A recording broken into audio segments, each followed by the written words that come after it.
Here's how to fix Windows lag after updates quickly. Step 1.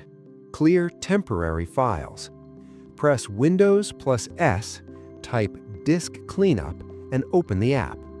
Select your C drive and click OK. Check Temporary Files and any other unnecessary files, then click OK, followed by Delete Files. Removing these files frees up space and can improve system performance, especially after updates. Step 2. Check for Windows updates. Press Windows plus I, then go to Windows Update. Click Check for Updates. Windows will download and install any pending updates that may fix performance issues caused by previous updates. Restart your PC if prompted to apply updates fully.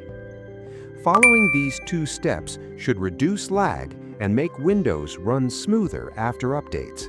Subscribe for more professional Windows fixes.